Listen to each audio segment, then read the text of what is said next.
Dobrý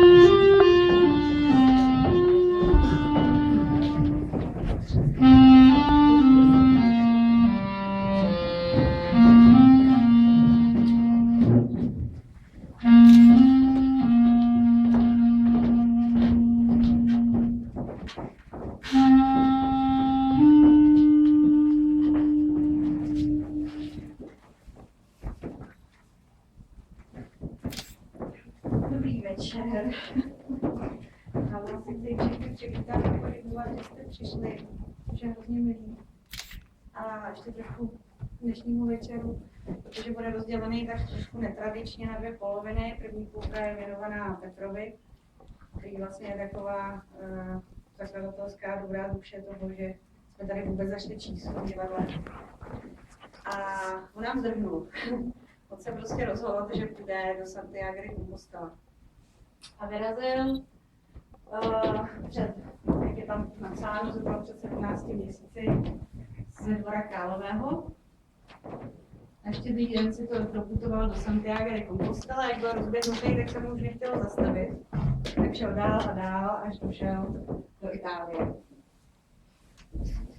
A cestou fotil a zažíval různá setkání a psal básničky, které v první půlce představení se vám budeme snažit nějak interpretovat. A my jsme se rozhodli ho, protože ty básničky jsou fakt hezký, podpořit tím, že mu první půli věnujeme. A pokud se rozhodnete i vy, že byste rádi Petrovi nějak pomohli na tom, aby mohl putovat dál, protože jeho kroky směřují teďka do Jeruzaléma. Tak tady je Schweinehund, ale kubistický pes. Okolo něj jsou rozmístěné fotky a každý, kdo jak si něco vhodí do Schweinehunda, tak si může vzít fotku, která se mu bude líbit. A já vám ještě popřeju, ať se vám dnešní večer líbí. Děkuji.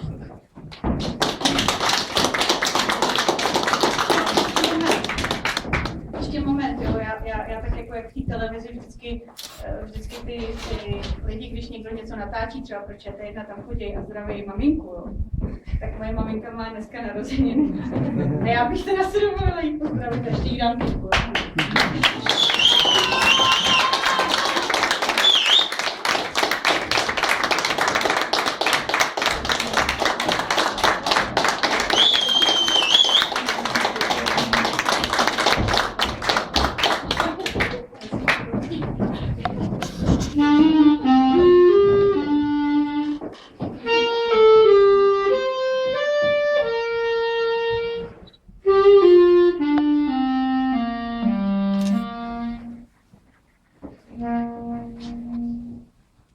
Zastavil čas a na okamžik i své srdce. Poslouchal jen skřehotání přírody. Nebeské zvony, zavěšené na ovečkách smráčků. Rozmlouval smraky. Také skeři, co mu do nohou tetovali své nesmyslné vzkazy. Klaněl se kamenům, které svou minulost zakleli v budoucnost. Bičován větrem stanul na pomyslném vrcholu svého ega. Teď nebo nikdy, řekla si příroda a kousla se do rtu. S příchutí krve udělal bezděčné gesto. Pak se o svých dřevěných holích dobelhal zpět do údolí svých snů.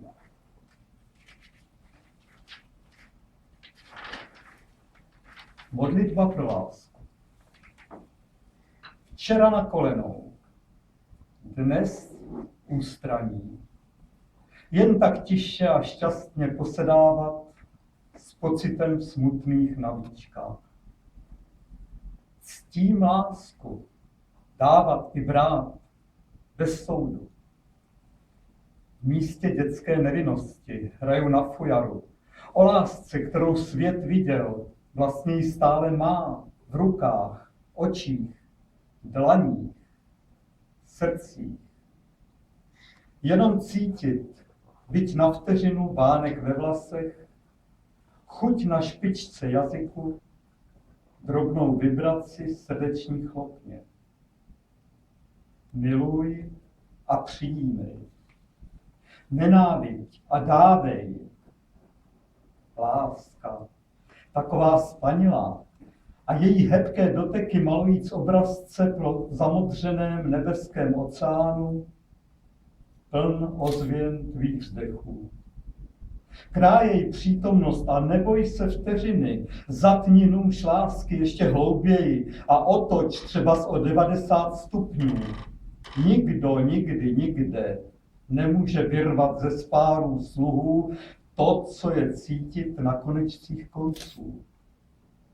Konec začátkem, začátek konce, láska neumírá.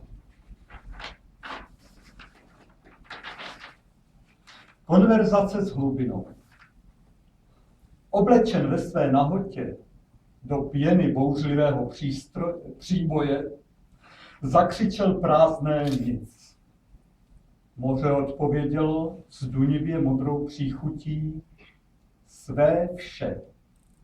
Všechny odpovědi na nicotné otázky, které do něj vyzvracel ze strmých skalních útesů.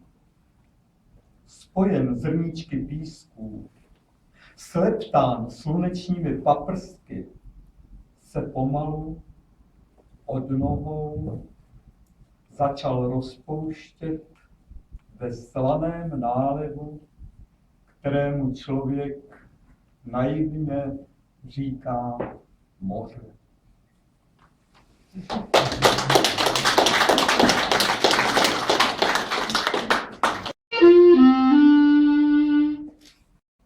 S výkřikem, pod kterým se zachvěli i přihlížející němé skály, pohladil prvně pohledem a pak i dlaní rozcuchané vlasy svojí mokré paní. Ukrojil kus své osobnosti a nechal je rozpadnout se na elementární částice nebytí. Rozplynul se v místech, co si pamatují z mých skal. Nebe, pláč, větrů splín, slunce žár, moří král. Každá pouť má svůj cíl, ta jeho právě začíná.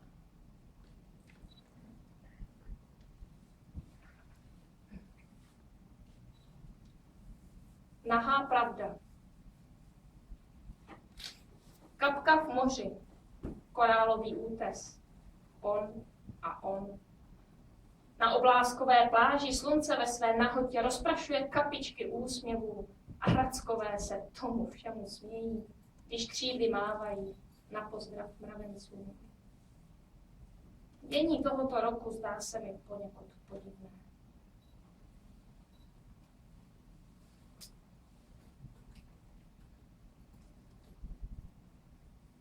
Mezi linkami.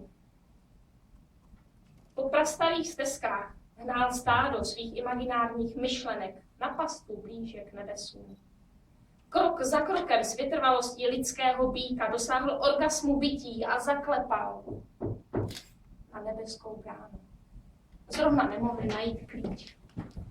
Pochopil, že klíčů netřeba.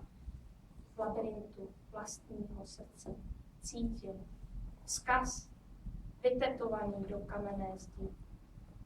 Pro generace, co snad budou moci žít ve světě nesešněrovaném mezi linkami čtverečkovaného papíru.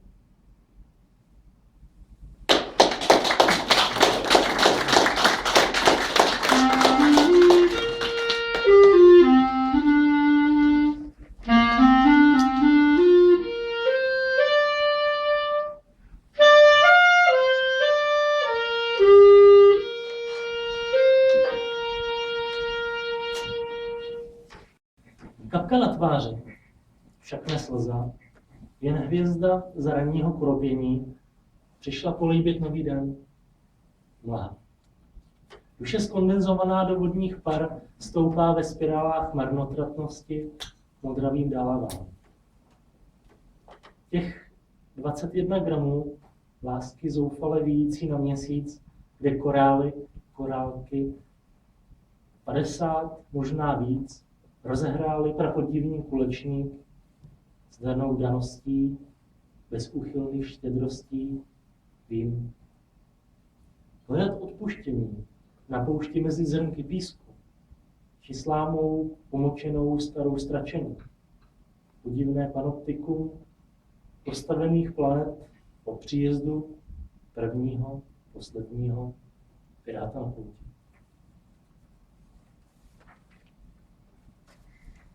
Lotosový květ. V poloze na znak zelenému moři snů rozprostřel svoji mysl do bezbřehé nekonečnosti modravého oceánu nad hlavou. Stal se prázdnotou, rozplynul z vědomí do podstaty bytí. V lotosovém květu přivolal déšť.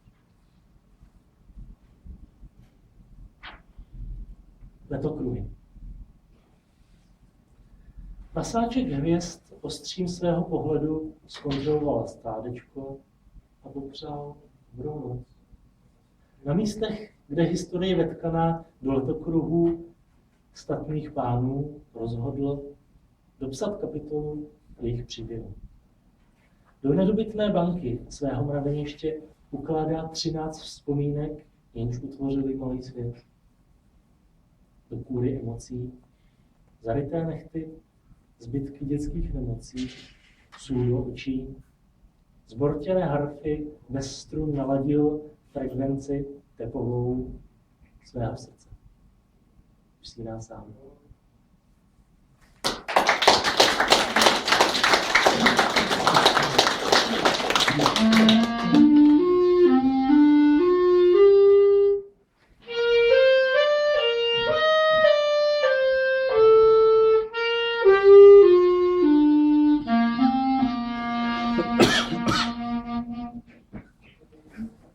Labutí pláč, jak vlna, ztracená v Atlantiku, jak víla, roztančená v panoptiku. Ty zbyl a já ne, promiň, vím, nestačí. A přesto zítřek přijde, po vteřinách, po krůčcích, co šeptají ostnatému drátu o své bolesti. Hra, bez pravidel, bez křídel. Letadlo nebo helikoptéra? Prosím do větru, prosím o smilování, prosím na kolenou, prosím v hořících plamenech, prosím s hlavou v oblacích. Zloba a zášť, dvě dámy, co tančí čardáš. Pod závojem bolesti, která není, nebyla, nebude. Zůstane jen pláč labutí na opuštěném jezeře. Tisíce sluncí. 1001 sluncí s pokorou, hlavu skloněnou. Kadeřemi hladí zemi v perlu zakletou. Na konečcích ptačích perutí, s kastvým očím, v nich zrcadlí se příboj nočních probouzení, ranních usínání. Havraní křik. Po každé jedné z hvězd posílá nesmělý polibek na tvář též. Promlouvá křikem ptáků, neb lidských slov se asi trochu bojí. S měsícem potají tká ve svých představách tu nejjemnější látku. Ranní probuzení s pavučinkou na očích a v ní jemnopísmem vepsáno L, A, S, K, A. Sní dál.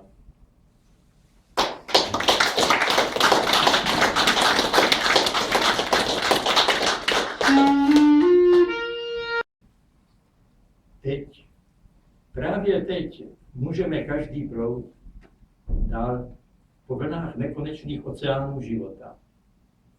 Od vesnice k vesnici, set a sklízet obilí, nebo pšenici úsměvů. Bouře, nespoutatelné bouře, jedním tahem dlaně smil. Nad hlavou krouží čár, jako příslib nového počátku věku. je si královnou v bílém rouchu bez poskvrny. Stát se bílou holubicí, zvěstujíc smilování pro poutníky prachobyčejným životem. S otázkou. Smích racků, smíšený s vnitřním dialogem, rozstrojený.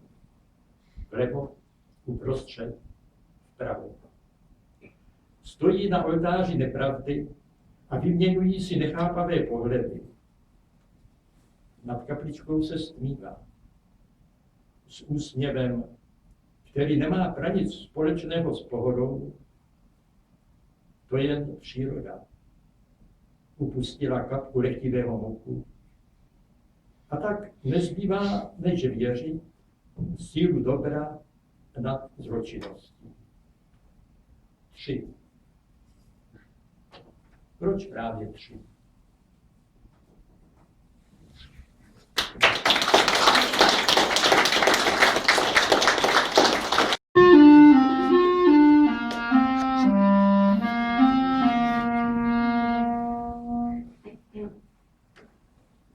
Čas. Uhořel v plamenech vzpomínek, nikdy vlastně nebyl. To jenom hloupá imaginace přítomnosti vyžaduje po minulosti a budoucnosti plynulý tok něčeho, co si říká skutečnost. Sen. Utonul ve vlnách probuzení, v oblacích ztratil pojem o lidskosti a při pohledu na hromadu ledu pouze zaštíknul. Stal se zvířetem s lidskou podobou. Sépiový den. Hřejivost okamžiků, kdy stéba trav chutnala čerstvostí, jsou místa, vytetovaná do slepých map a zítřky bez hořkosti, žluče i bez mocnosti. Zhoupnout svoji pýchu, rozplynout se v raním oparu, nebo jen tak přijít na procházce z lopadní guru. V kruhu nic a v kruhu vše. Žluté satelity vyslaly pozdravy vstříc podzimu a chomáčky myšlenek jíří, chmíří. Zvuk hora radosti v odlescích nebe hloubavě konejší každý okamžik bytí.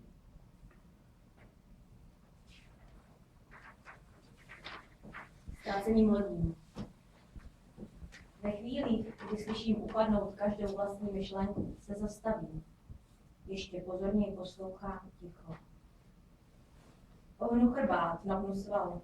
Pomalu a opatrně zvedám, zkoumám, prohlížím ze všech stran. Ukládám do archivu. Jsou ve sklepě mého nikdy nepostaveného domu.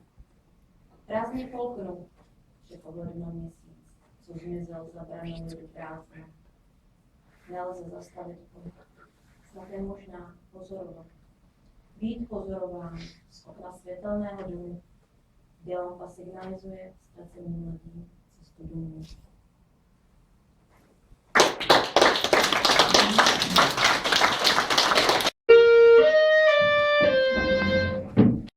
Kterou bych mu chtěla věnovat, abych přečetla kousek z jednoho jeho profilu, pár jeho myšlenek. Petr říkal, miluji život. Je jak hromádka smetí, přehrabuji se v něm sem, tam a hledám to své štěstí. Mé dveře jsou stále otevřené. Přicházíš-li v míru a dobrém, buď vítán. Přicházíš-li ve zbroji a ve zlém, buď připraven, že tě má láska může i zabít. To je celé Petr. Teď mi dovolte jeho verš. Útržky. 19.11.2010 Francie. Tiše kráčeje krajinou, když hvězdy spí, slunečnice úsměvem pokynou a všichni, kteří chtějí, pohynou.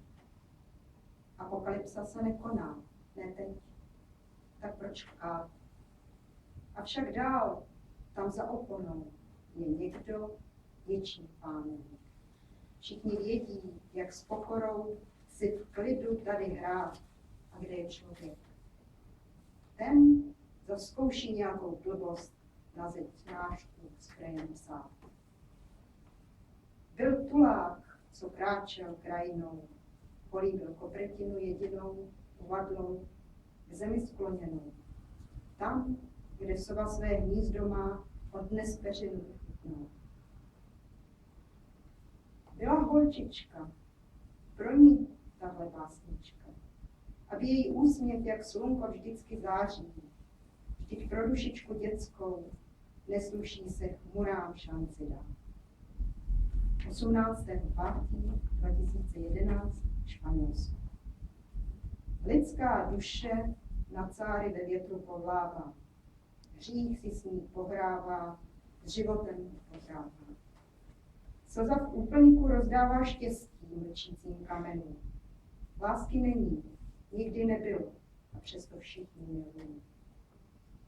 Zpěv ptáků v opuštěných hnízdech, co jednou pryskyřicí slov pojíš, nikým nerozděluj. Vůně věčnosti, chuť čistoty, dotek smrtelnosti. Duše umírají a klauni se přesto smějí. Mají to v popisu práce. Velký mrak. Sama si s šarlatem vypálila na hrud věčný cej. Být dobrý, být zlým, být smutný, jen tak smutný. Smutný. Tam, kam hvězdy chodí spát. Tam, kam hvězdy chodí spát, chodím se čas od času ptát o zítřcích. Ony zarytě mlčí, úsměvem na tváři pohladí, poklepou si na čelo a jdou spát. Ve snu tančím na tvých líčkách, s probouzením pronikám do každé z tvých vrástek. I ty miluji v ranní mlze, co se rozpouští a nevzrákosí. Pronikání z blízkosti těl, z blízkosti dechu, z blízkosti rtu. Tančí na kopretině svůj milostný sen, kývnout prvním paprskům, co ukáží další směr. Směr, kam jít, kam půjde. A teď tu mou pro Petra. Střemhlav. Řekl, až pochopíš život, budeš žít. Kvantovou energii neumí každý v cukuletu uchopit. Kometu nezastaví čas erupce v prvním plánu. Dámu taky nehraje jen samuraj. A i gejšou být je umění stoletých tajemství. Zastaví se čas při pádu? Možná. Tak leď. Střemhlav jak orel padnout chci do oblak, tónu točivých sil. Vír nedůvodů, proč sebe jak poruhná na lopatky mlýna, kde zima jakoby převlečena za léto. Z rozumu do nerozumu lehnout si občas chci. Načekat peřiny radostí, bláznoství, podivínství. Nebrouzdat se v bolestínství jak v bažině. Radši na klíně chovat rozvernost a rozhazovat ji jak fialky plnýma hrstma všude.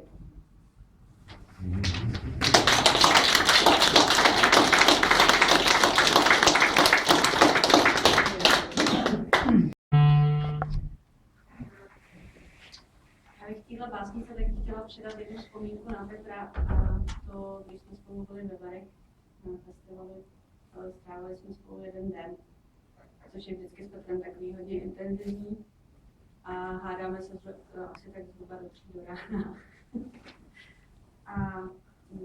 A když už jsem usínala, tak jsem tak jako začala, nevím, nějaký agonii, říkat verše asi, aby už byl sticha od těch svých duchovních věcí.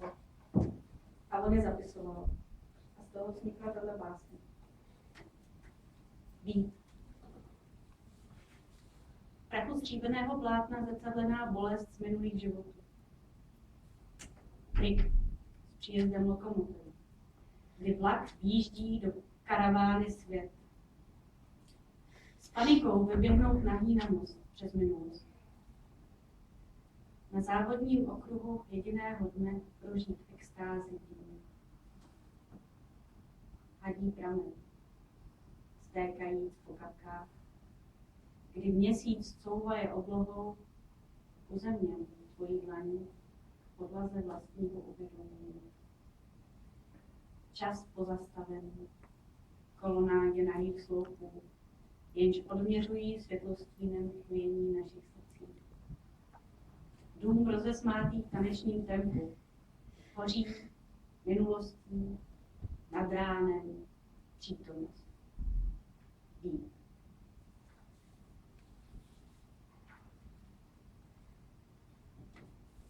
Tygří oči.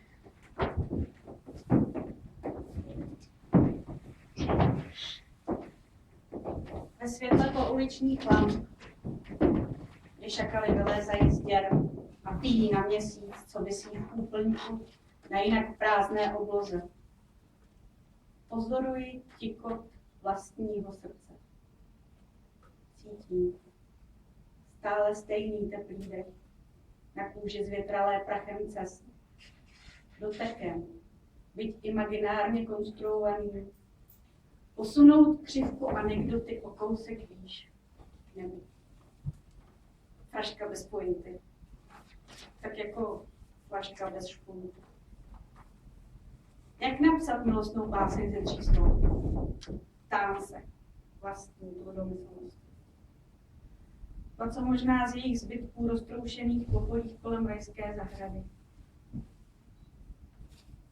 Ach, ochutnat byť jednou chuť tvých rtů. Třeba při potápějícím se slunci na Atlantiku. A pak zemřít. Bez párek tygřích očí.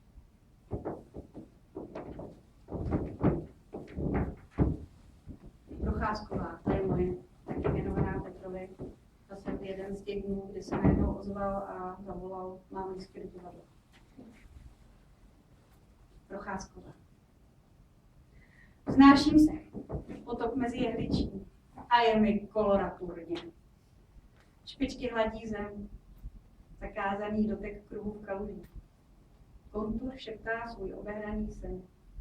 Dnes ustalém si spolu v kružích. Nad naším mostem povykují vozy. Plesky míří až do srdečního místa. A Giovanni mluvá můj vlas. To 2 pošetilí básníci si dali sraz. Přátelstvím obtěžkaní, bláznivý stále víc a víc. Z nebe je světlý voda úplňkových křtitelnic.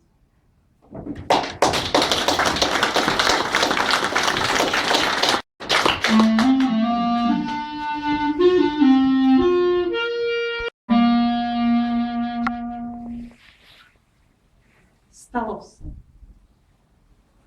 Ve jménu z vodních par vykresluji na obloze slunečním prstokladem. Vítr k tomu napovídá, že první písmen má být velké.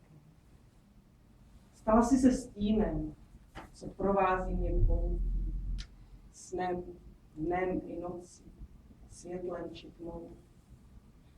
Když byl obloze blíž, zašeptal přání do dlaní, jenž na křídlech motýlích odlétlo pozdravit Apolónův chrám.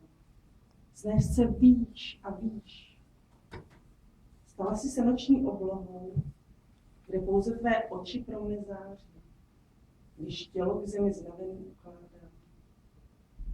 Stalo se mnoho dalšího, to však spolkl mořský příboj a trochu ochutnaly i horské velikány. Stalo se, že jsem sám sebou.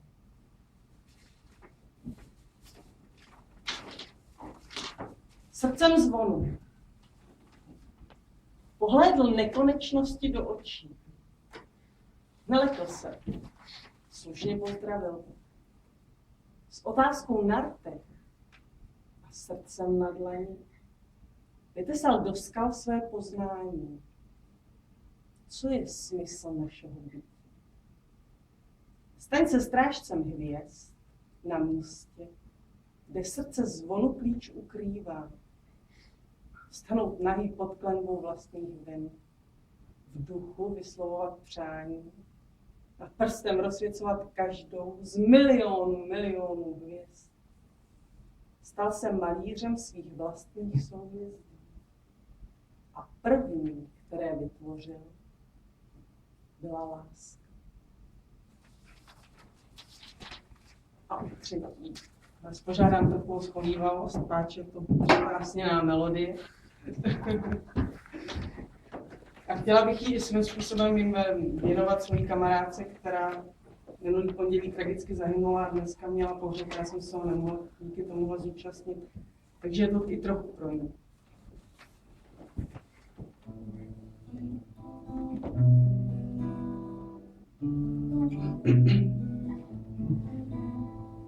Já, ať znám cesty bez konců, tak jedna má svůj cíl. Krášlená lemem ze zlonců, sám Bůh jí ošatil. Věřil tónům pestrých vzorů, stopách prachu krytých, křivkám víček na obzoru, vůni dechu blízko nich. Ač svět je místem nadějí, v něm cesty spletité, jen jedna tkána šalvy, lahem barvitě, nese odkaz plachých panen, v pastorále nebes chor, cudnou sílu nahých ramen, záři duší s gloriou. Nese odkaz plachých panen, v pastorále nebes chor, cudnou sílu nahých ramen, záři duší s gloriou.